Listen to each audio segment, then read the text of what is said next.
Hello, my name is Major TJ Kelly, and I'm a combat engineer with the Canadian Armed Forces. I'm a specialist in cartography, and that's what my design problem was about. See, my problem that I was assigned was to look at the officers in the cartography subspecialty and try to consider what the requirements for this very small specialty would be in the future and how we could recruit and train the right people in order to meet those requirements as the future approaches. Now, the normal way the military would approach this is a process called a qualification review, where they take a number of people with a degree of expertise in the field, people much like myself, and have us sit down and plan out what exactly that requirement would be. But we wanted to do better. We wanted to make sure that we looked at a diverse perspective, and we wanted to start thinking about broadening the horizons because we're a very homogenous group right now. And so my design problem was to achieve that. The very first step was picking the right team. Now, when we asked who wanted to be part of this design process, a number of people signed up, were interested and eager. A couple of them were people very similar to myself, combat engineer majors in the cartography specialization, and with the three of us together, we'd have had exactly the right people to approach this problem in the standard Army way as a qualification review. But to go further than that, we needed others, different perspectives. So we were lucky to have two of our warrant officers sign up. These senior NCOs are specialists in the technical side, and the two who came are both well-educated and interested in the potential to potentially commission into the officer corps themselves. We also had a sapper who had some background at the academic side, but not quite as much as our current officers have. And he wanted to know, well, what is the path to becoming an officer in this specialty? Now, that was a much better start than just three majors who'd already done it the normal way, but I don't think it was enough. I went out, I recruited actively a civilian, one of the specialist technical individuals who provide the continuity for this de-specialized function.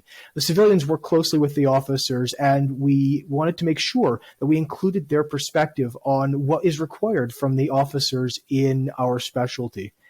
We also found a combat engineer who had a background in GIS, but not the formal process of joining military geomatics that the rest of us have taken. And so bringing him in to provide an example of an alternative type of candidate was valuable. We found another such person, a former warrant officer who'd already taken her commission as an intelligence officer, someone who wanted to do our specialty, but was not able to follow directly into that path, had to take a roundabout route through intelligence. And representing her perspective is a key component of working within the systems that we can't change in order to solve the problems that we were assigned. We also got an intelligence officer, someone who'd come directly in through that program, to talk about the context that we're working in, because our specialty, cartography, is moving more and more into the domain of intelligence. And lastly, we got someone who represents the clients we often serve, someone who isn't the purveyor of this knowledge, but the user thereof, a representative of the operational community.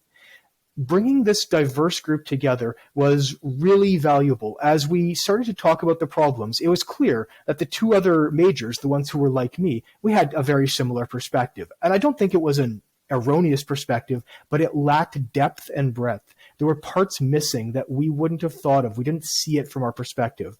But when you add in the troops that we were meant to lead, the civilians we were meant to work with, and the people who were alternative candidates to enter our stream, we suddenly saw both a number of problems and barriers to entry that we could remove, and also a number of opportunities and requirements that we could use to better train anyone, whether they come in the normal stream or one of these different and special alternatives. And so I learned a lot doing this process. Carefully thinking it through was worthwhile. I'd been thinking about it on the side for years, but working through deliberately as a design process made sure that I really was confident in my understanding. But more than that, I learned a lot. I learned a lot about the things that maybe I missed as I was learning this specialty, and a lot of the things that we miss in general are not serving our soldiers well. What I learned wasn't from the other people like me. Almost all of it came from the diversity in our group, from the people who had a different specialty, a different background. And so it was an effort, a deliberate effort to seek out the different kinds of people we would need, but it was a worthwhile effort to go out, actively recruit these people, bring them in and make them work, because they were what provided the depth for me to be really confident that I'm giving the problem originator, my commanding officer, the answer that he needs to move this forward throughout the Canadian Forces. Thank you.